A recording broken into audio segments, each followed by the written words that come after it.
The Radio Memories Network is brought to you in part by Liberated Syndication, podcast publishing made easy, libsyn.com. That's libsyn.com. Welcome to Sci-Fi. From its earliest time, radio has always been interested in science fiction. Characters leap into your living room as we go on an adventure into time and space. We now go back to the early days of science fiction on the radio and our imaginations with our featured sci-fi presentation. Now for this week's episode of Flash Gordon.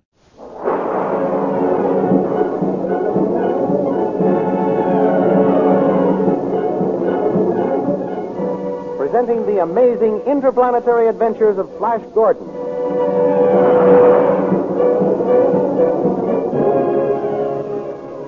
These thrilling adventures come to you as they are pictured each Sunday in the Comic Weekly, the world's greatest pictorial supplement of humor and adventure. The Comic Weekly, now printed in 32 tabloid-sized pages, each page in full 4 colors, is distributed everywhere as an integral part of your Hearst Sunday newspaper.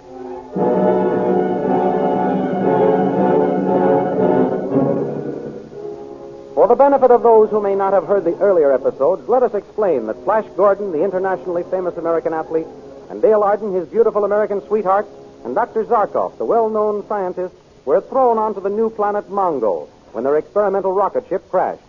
After a series of adventures with the Emperor Ming the Merciless and his beautiful daughter Aura, who fell deeply in love with Flash, the two Americans, together with Dr. Zarkov, soon Prince of the Lion Men, and Prince Baron, were sentenced to the prison city of the Hawkmen.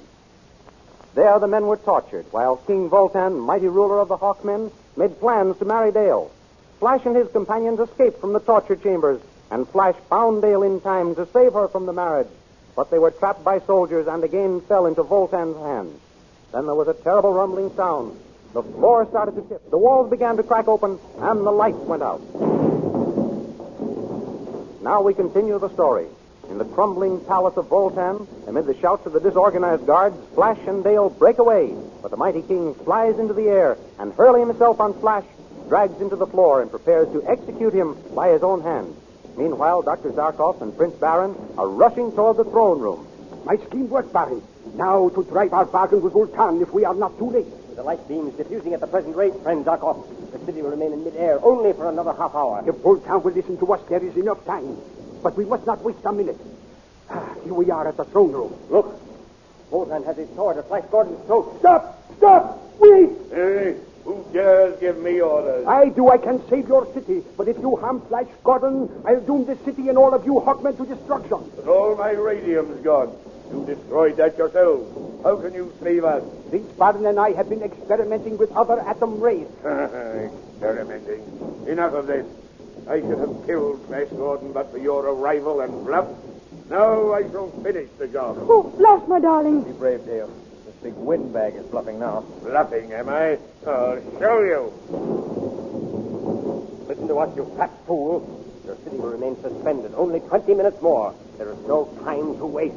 What do you think you can do to save the city, you wizard? We have found a way to make new light beams to hold the city safely suspended in the air. What kind of trick is this? It's no trick. Then let us see what you propose to do. But what? I will save your city on one condition. You know when to drive a bargain, old wizard of the earth. Very well. Flash Gordon shall go free if you save my city. You must also free Dale and Zarkov and Baron. Absolutely. Be quick, Voltan. The precious minutes are flying. Give us your answer. I'll pardon you all if my city is saved. Good. Then follow me. Where are you going to take us? Into this private elevator first. Where are we going, Dr. Zarkov? Baron and I discovered a room under the Hall of Atom Furnaces which had been stored with scientific apparatus. With the help of slaves, we constructed my newest invention, didn't we, Baron? Yes, we did, friend Zarkov. I only hope this bull-headed monarch hasn't delayed us too long with this arguing. There isn't much time left to save the city. We're tipping over. How much further do we have to descend? We will be below the foundation in a moment. What is this remarkable discovery, wizard of the earth? You shall see. You shall see. We're here. Hurry out, everyone. Hold fast to my hand, Dale. Oh, Flash, do you think Dr. Zarkov will be able to save us? I know he'll do his best. There is my invention. What is that mass of tubes and wires? This electrical machine is an atomic light solidifier. It will strengthen the beam? Yes. Keep everybody back, Baron. I must have room to work. Stand back, everybody. Baron, Do you think this machine will work? Quiet. Professor Zarkov is throwing the switch. What is that weird bluish light? The new rays made by the Atomsdale. Why, the city seems to be getting back on an even keel. By so it is. How is it working, friend Zarkov? Splendid so far. The light beams supporting the city are becoming stronger and stronger. And the city is saved? The city is saved. By he's done it. All of you are free. Dale, you're crying. I'm so happy we're saved. Zarkov, come here. He said he could do it, and he did. Yes, King Gultan, you summon me? Zarkov, you shall be my head scientist. Gultan, this is more than I expect. I am grateful, deeply grateful, and appreciative of the honor. Flash and Dale, Yes, Impressive Majesty. What is it, King Voltan? as proof of our future friendship, I shall give you a royal wedding tomorrow. And tonight, we shall have a banquet to celebrate it. Having a good time, Dale? Wonderful time, Flash. It hardly seems possible that we should be married tomorrow. I don't dare believe it until we are actually being married. You mustn't feel that way, Dale. It's just nerves. Well, my friend, tomorrow will be the big day. I'm not so sure. Dale is just worrying about nothing, Baron. It's almost tomorrow, Dale. What can happen now? During the excitement of the threatened destruction of the city, the Princess Aura disappeared. Oh, is that all that worries you? I should think you'd be glad she's not here. I am. Well, lovebirds, are you enjoying yourselves? Oh, yes. Thank you, Impressive Majesty. Majesty! Majesty! Eh? What is it? The air fleet of Ming the Merciless is approaching the city. Oh, this means trouble. What did I tell you? There'll be no wedding for us tomorrow. We'll die fighting. No, Voltan. Let us take our chances on escaping. Give us a rocket ship. No use, lad. They were damaged when the city tilted. His Universal Majesty, Emperor of Mongol, Ming the Merciless. And Princess Aura, now there will be trouble. Steady, Dale, darling. There'll be a way out of this. Greeting and welcome, Emperor Ming. So, Voltan, you have become friends with the prisoners. Turn over this Earthman to my torturers, and to me deliver my promised bride, Dale Arden. I command it. No, Father. You promised Flash Gordon to me as my share of the spoils. Old Ming, by the ancient laws of Mongo, by the sacred laws of the great Tao, who is all wise, I call for a tournament of death. A tournament? And this fellow Flash Gordon would enter? Yes. Fine sport. A tournament. And all the planet will see him fail and die. So be it. Between four mountains nestles a mammoth bowl-shaped arena, toward which most of Mongo pours in never-ending streams. It is the day of the start of the Tournament of Death, in which all of the contestants but one will meet death. And Flash Gordon is going to enter. He and Dale occupy seats of honor in Voltan's box. Princess Aura enters the arena on a golden throne carried by 6 blue dragon men. Here comes Aura in all her glory. He's wild, treacherous, and cruel. That's my boy. He's a beauty. Oh, I don't know about that. Here comes Ugrid, king of the lion men. The dragon men are frightened by the lions.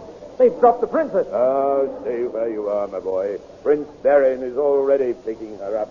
He seems to be smiling at him. I wonder what he is saying. Prince Baron, you have saved my life. Why did you do it after the way I treated you? Because, my princess, you are a woman, a beautiful woman, and I can no longer deny the fact that I love you. But whatever it is he's saying, I wish he'd get interested in somebody else and leave you alone, Flash.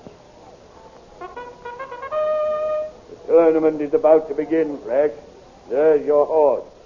Here, take this sword, my boy.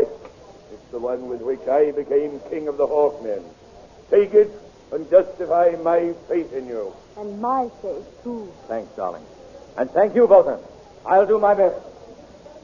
In another box, Prince Baron reaches a decision. Zarkov, I'm going to enter the tournament, win back my kingdom, and Ming's daughter, Princess Aura, for my bride. Do not be a fool, Prince Baron. Why run the risk of being killed? Wish me luck, my friend. I go to do battle.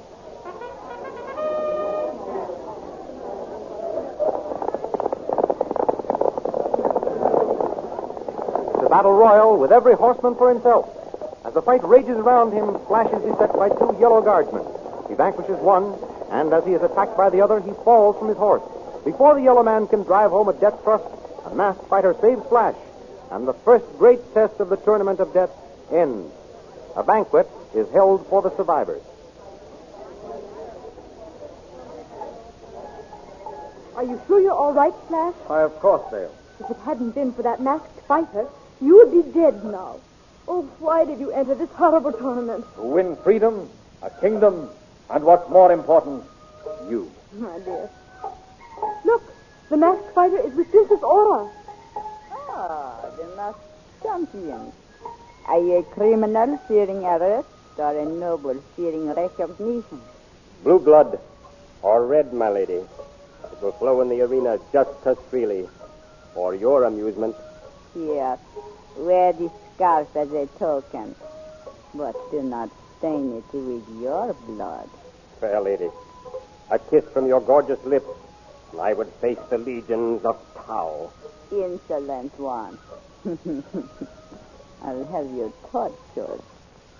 Who can punish the living dead of the tournament?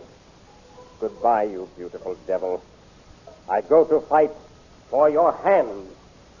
That masked champion. I swear I know his voice. The call is sounded. I must go back to the fight. Goodbye, Dale. Goodbye, and good luck, my darling.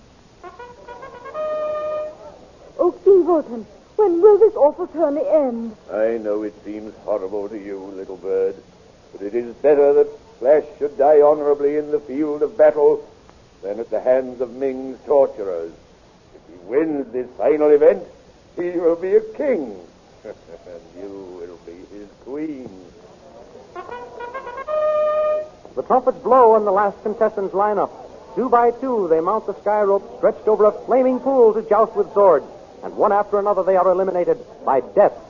Finally, only Flash Gordon and the masked champion are left. Flash loses his balance and falls down toward the flaming pool, but his hands catch hold of the rope and he hangs on. The masked champion, thrown off balance, also falls, but saves himself by grasping Flash Gordon's leg.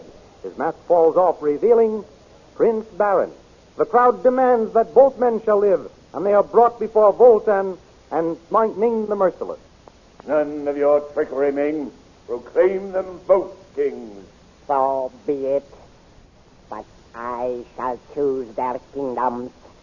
To Prince Barin and my daughter Aura, I give the kingdom of the forest. To Flash Gordon and the Earth Girl, I give the kingdom of the cave. You fiend. You know neither kingdom has been conquered. True, Voltan. But these are brave men. Let them try. They can hold their weddings in their own kingdoms if they live that long.